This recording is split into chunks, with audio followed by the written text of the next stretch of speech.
This video sponsored by BuyMode e-shopping app.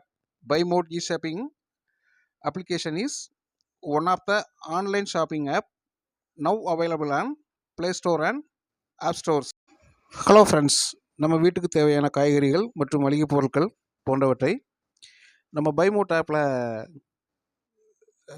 Shopping பண்ணுறது மூலமாக விலை குறைவாகவும் தரமானதாகவும் உங்களுக்கு கிடைக்கிறதுக்கு வாய்ப்பு இருக்குது. இதை நீங்கள் பயன்படுத்துறது மட்டும் இல்லாமல் உங்களோட நண்பர்களுக்கும் உறவுகளுக்கும் சொல்லுங்கள். பைமோட்டோட லிங்க் வந்து நான் என்னோடய டிஸ்கிரிப்ஷனில் கொடுக்குறேன். நீங்கள் தேவைப்பட்டால் டவுன்லோட் பண்ணி ஷாப்பிங் பண்ணிக்கலாம். நன்றி. வணக்கம் உறவுகளே, மீண்டும் ஒரு காணொளியில் உங்களோடு நான். காசாவில் இஸ்ரேல் ஹமாஸ் இடையே வெடித்த போர் ஓராண்டிற்கு மேலாக தொடர்கிறது. இந்த சூழலில்தான் கடந்த வியாழக்கிழமை இஸ்ரேல் பிரதமர் நெதன்யாவுக்கு எதிராக சர்வதேச குற்றவியல் நீதிமன்றம் பிடிவாரண்டு பிறப்பித்தது. இந்த உத்தரவை தொடர்ந்து நமக்கு மேஜர் கேள்வி எழும். அதாவது, இஸ்ரேல் நாட்டை விட்டு வெளியே வந்தால் நெதன்யாகு கைது செய்யப்படுவாரா என்பதுதான் அது. இதற்கான பதிலை நாம் பார்க்கலாம். கடந்த ஆண்டு இஸ்ரேல் ஹமாஸ் இடையே வெடித்த போர் ஓராண்டிற்கும் மேலாக தொடர்ந்து வருகிறது. இந்த போரால் பெரிதாக பாதிக்கப்படுவது அப்பாவி மக்களே.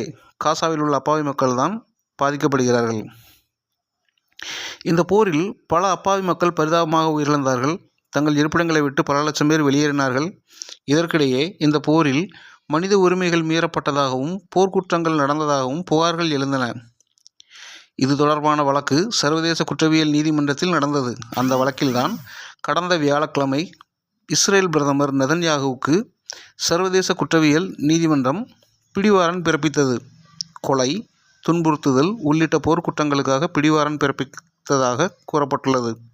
அதேபோல் இஸ்ரேல் முன்னாள் பாதுகாப்புத்துறை அமைச்சர் யோவ் கேலன், ஹமாஸ் தலைவர் முகமது தியாப், இப்ராஹிம் அல் மஸ்ரி ஆகியோருக்கு எதிராகவும் பிடிவாரண்ட் பிறப்பிக்கப்பட்டது. சரி, இப்பொழுது மேஜர் கேள்விக்கு வரலாம். இஸ்ரேல் நாட்டை விட்டு வெளியே வந்தால் நெதன்யாகு கைது செய்யப்படுவாரா? இதற்கான பதிலை நாம் பார்க்கலாம். சர்வதேச நீதிமன்றம் என்பது 1998 போடப்பட்ட ரோம் உடன்படிக்கையின் கீழ் உருவாக்கப்பட்டது. இந்த உடன்படிக்கையின்படி உறுப்பு நாடுகள் சர்வதேச நீதிமன்றத்தின் உத்தரவை செயல்படுத்த வேண்டும். இதனால் நெதன்யாகு எந்த ஒரு உறுப்பு நாட்டிற்கு வந்தாலும் அவரை காவலில் வைக்க நிர்பந்திக்கப்பட்டுள்ளனர். ஆனால் சர்வதேச நீதிமன்றத்தால் அதன் அதிகாரத்தை உறுப்பு நாடுகளின் மீது செயல்படுத்த முடியாது. மேலும் சர்வதேச நீதிமன்றத்திற்கு என தனியாக போலீஸ் அமைப்பு எதுவும் இல்லை. எனவே நெதன்யாகுவை கைது செய்ய அவர்கள் ஐநா உறுப்பு நாடுகளின் ஒத்துழைப்பை நம்பியிருக்க வேண்டும். அதாவது, சர்வதேச நீதிமன்றம் உத்தரவிட்டுள்ளதாக ஐநா உறுப்பு நாடுகள் நெதன்யாகுவை கைது செய்ய வேண்டும் என்பதே விதி. ஆனால் அப்படி கைது செய்யவில்லை என்றாலும் சர்வதேச நீதிமன்றத்தால் எதுவும் செய்ய முடியாது. ஐநா சபையில் இருக்கும் பல்வேறு உறுப்பு நாடுகள் இஸ்ரேலின் நட்பு நாடுகளாக உள்ளன. குறிப்பாக பிரிட்டன், ஜெர்மனி, பிரான்ஸ், ஹங்கேரி ஆகிய நாடுகள் இஸ்ரேலோடு நெருங்கிய உறவை கொண்டிருக்கிறது. இதனால் அந்த நாடுகள் நிச்சயம் இஸ்ரேல் பிரதமர் நெதன்யாகுவை கைது செய்ய வாய்ப்பில்லை. அமெரிக்கா இந்த சர்வதேச நீதிமன்றத்தின் உறுப்பு நாடு இல்லை. இதனால் அமெரிக்கா சென்றாலும் கைதாக வாய்ப்பில்லை. அதே நேரம் எல்லா நாடுகளும் இதே நிலைப்பாட்டை எடுக்கவில்லை. தங்கள் நாட்டிற்கு நெதன்யாகு வந்தால் நிச்சயம் கைது செய்வோம் என பல நாடுகள் சொல்லியுள்ளன. Ireland, Italy, Netherlands, Canada, Spain நாடுகள் நிச்சயம் கைது செய்வோம் என கூறியுள்ளன. Norway, Sweden, Belgium, Turkey, China உள்ளிட்ட நாடுகள் சர்வதேச நீதிமன்றத்தின் தீர்ப்பை வரவேற்பதாக கூறியுள்ளார்கள். ஐரோப்பிய ஒன்றியத்தை பொறுத்தவரை இந்த முடிவை வரவேற்பதாக கூறியுள்ளது.